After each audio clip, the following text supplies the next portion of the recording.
Hi guys, good afternoon. Muling bumabalik ang inyong lingkod upang ipagpatuloy ang aking pagbubuhat.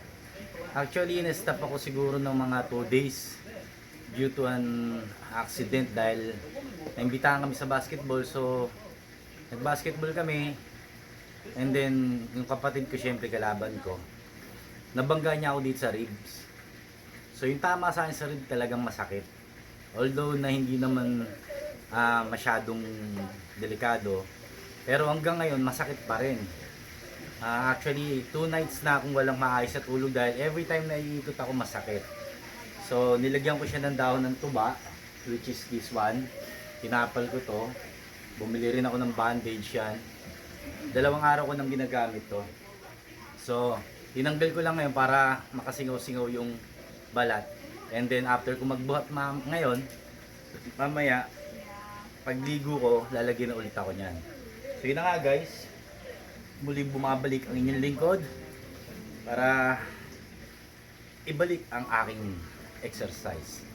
Okay, game.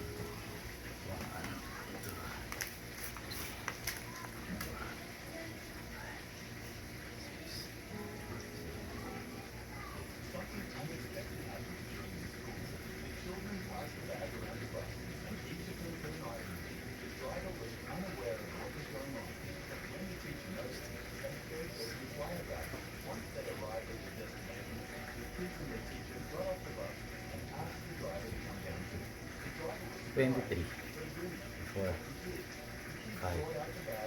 6, 7, 8,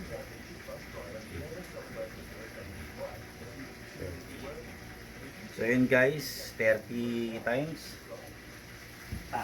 Pero masakit pa rin siya, in fairness. Pag yung nagpo-force ka, masakit. Sana kayanin ko yung sa pag-bench. Kasi pag tumayo, ang hirap tumayo ng may bit-bit.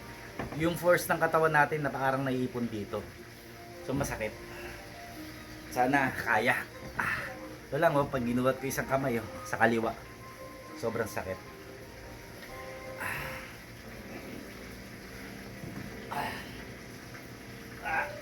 Sakit guys.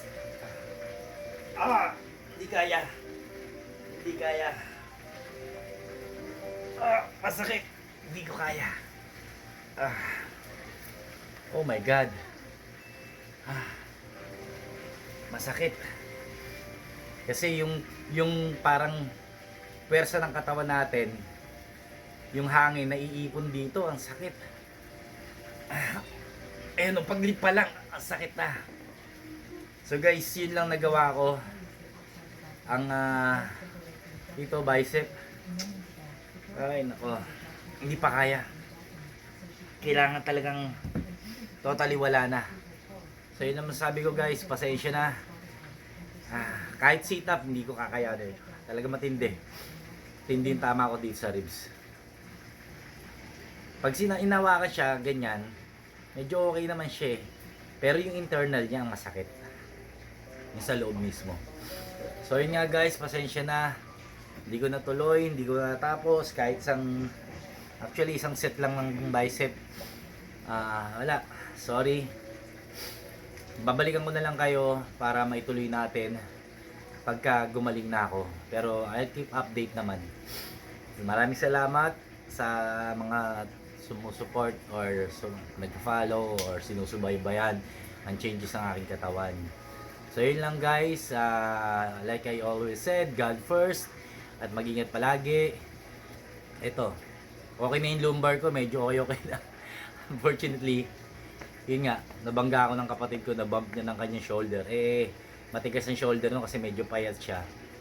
Tumama sa ribs ko. Anyway, yun lang, ingat lagi and God bless. Bye-bye.